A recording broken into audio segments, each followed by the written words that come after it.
عليكم ورحمة الله تعالى وبركاته. شعنا مرة مولا وكلا نديم بيلا جلين يعني شعنا مرة مولا وكانوا بيلا جلين أمي بيفو كبيلا جلين والي مندو أو من السؤال ما شريف دينيرو أوفيسيال لا نابك عن لامي الحمد لله أمينا مسألة شعنا مرة مولا وكبكو كندوني يعني شعنا مرة مولا وكتشبو يقصيدا ولا في أمينا مسألة أولو كندوني كان يفو شعنا مرة مولا وكلا نديم أسيك أفهمو بارين فلان amena kasida do ta ko o koro do nyefo o kasida jumaye a kasida inshallah mara mo ka cheba do re kasida en wala fi bada'tu bi ismi al-ilahi allazi bada kull shay'in amenu do kasida enta ni ngadde tay kuma bacca am bari be kasida en kono woni kasida en belame ka koro be famu avec sababu ye ki kishi ka bo kuma do ma kuma minum be na tebe tareka kono inshallah mara mo ka kalandimu anga se ka kuma kan kasida en millame am fe ka chaya mais n'a kasida ina doni fo ala akoro la oro ba yere tumi min memeni ya akoro famu ibita soro ibi tafan doni don bara konna na kosobe o ya kasida juma amina kasida ndamna ko bada'atu bi ismi al-ilahi allazi bada kull shay'in akoye kasida ndamne ni Allah subhanahu wa ta'ala to koy masami bada kull shay'in masami fen bela jilin ndamne Allah subhanahu wa ta'ala le kelim pedi kumbe danfen foyi kunti ala de nana dani kɛ ka ala kira dan sallallahu alaihi wasallam ni de kɔnna danfen bɛ ni ye ka da ka sɔrɔ kana nin tɔw da inshallah b'o ci wadi la donc a ye a daminɛ ni ala subhanahu wa ta'ala de tɔgɔ ye fɔlɔ bihi nasta'inu a ko an bɛ dɛmɛ ɲini ni o ala subhanahu wa ta'ala tɔgɔ ye wa na'buduhu an bɛ tila k'ale ala subhanahu wa ta'ala de batu ala ghayri shirkin ka sɔrɔ a ma kɛ ni filankafoye ye an bɛ dɛmɛ ɲini a fɛ an bɛ tila k'ale bato ka sɔrɔ a ma kɛ ni filankafoya ye a tilala ka na fɔ fa ya rabbi a ko ne ma nawir nɔɔrɔ kɛ fo adiya n dusukun nɔɔrɔ kɛyi mun kɔsɔn o ta min mɔ kasiri n ka se ka n ka kasira in dafa a ye kasira daminɛ a ye a fɔlɔla k'a fɔ k'a y'a daminɛ ni ala tɔgɔ ye k'a bɛ dɛmɛ ɲini n'o ye ka ala bato k'a bɛ tila k'a ɲini ala fɛ ala k'ale dusukun nɔɔrɔ kɛyi mun kɔsɔn o ta min mɔ kasiri ye n ka se ka n ka kasira in dafa ka bayitu dafa ka da kan kasida in walafili o ta yira k'a fɔ ko i bɛ arabukan de dɔn wala n bɛ luga sigi cogo dɔn n bɛ se ka kasida walafi o tɛ shana manamula ka cɛbaw bɛ kasida walafi a nɔɔrɔ de bɛ k'u la ala taala de b'u sɔn a nɔɔrɔ la bisimila wa namdahu sheikhun a ko an bɛna an ka sheikhu tanu kasida in kɔnɔ yujaddu nabiyyi sheikhu min ye alakira mɔden ye wala k'a fɔ yujaddu in sheikhu min mɔkɛya bɛ se alakira ma wala k'a fɔ alakira mɔden o bɛɛ bɛ taa shana manamula de y'o ye sharifun a ko sheikhu ye sherifi de ye wa kutubu ni sheikhu ye kutubu de ye sherifu ye jumɛn ye alakira mɔden ahlul baiti a bɛ f'olu de ma ko sherifu olu ye sharifu ye mais an ma kutubu o fana ye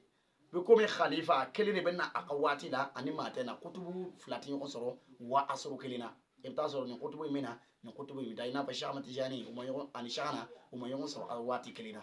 Cheikh Ahmad Tijani taalen ninnu kɔfɛ Cheikhna Maramu la o ka sɔrɔ ka na o tɛmɛnen ninnu kɔfɛ inshallah fa khallafahu Allah a ko Alahu Taala ye kutubu in a y'a kɛrɛnkɛrɛn walima a ye a kɛ lasigiden ye fi ardihi a ka dugumakolo in sanfɛ yan kɛzaafi sama a b'o cogo in na sankolo fana na Alahu Taala ye sankolo a ko kɛcogoyaw ko Alahu Taala y'a kalifa kutubu in na wa bil haqqi jaa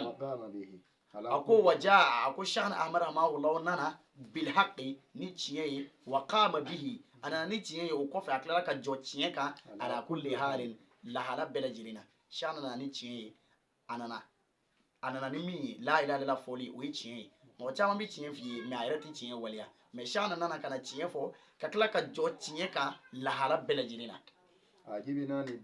ko an ye Cheikhna Maramawla ka wele jaabi fala naltafit anw tɛ kɔfilɛli kɛ ni da an siwahu ka taa wele wɛrɛ ma wele min tɛ Cheikhna Maramawla ka wele ye k'an t'o kɛ أخذنا طريقته سيدي a ko anw ye Cheikhna Ahmad rahimahullah ka tariqa in minɛ sayyidu li kulli turuqi min ye tariqaw bɛɛ kuntigi n'o ye Cheikhna Maramawla ka taasira ye Tijani ye ko an y'a minɛ tariqa min bɛ taasira bɛɛ sanfɛ o de ye Cheikhna Maramawla ka taasira ye walaysa bi fakhrin a ko n bɛ ka kuma min f'i ye waso tɛ fiyewu alal ghayri ni tariqa wɛrɛ mɔgɔ ye bal o kuma tɛ bi fadli shuyukhi ye sheikhu de ka fisamandiya fɔ Cheikhna ka fisamandiya de fɔla a ko waso tɛ ale y'a dabɔ de ka Cheikhna Ahmad rahimahullah a ka fisamandiya ɲɛfɔ أمدنا إله الذي amidna ilaha a ko anw ye Ala subhanahu wa ta'ala tanu allazi masami khassana masami an kerengere aya an wuluma bi hadha sharifi nini sharifi kenyi aya an wuluma kandi shana ma sono mo chama nana minu masika beni shana kli adaw bena nayi o shana konya mais Allah subhanahu wa ta'ala yang kerengere kan ke ala kira mandiwi ala kira mandiyan ko fa kala kan ge shana mara mo loka kalandi o ala fokumbo walaysa bi ayni yura aku nyema ke yura misluhu kibi shana ahmad rahimahullah kibi kala ko nyugon anyona yi shana mara mo yi ko fe ako klu ere tim miri ni oyi lana minhu hazun ako lana hazun ko Allah subhanahu wa ta'ala yan son ni yorobala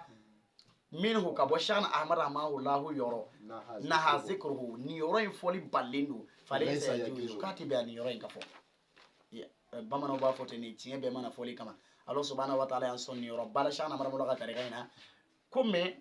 kunna hazikruhu afoli balendo falaysa yajuzu afoli yerate be kalandin fe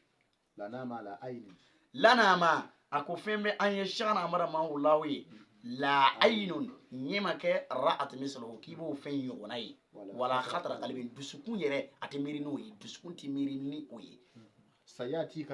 sayatika nadamatun akun nimisana na ima yawmun dondola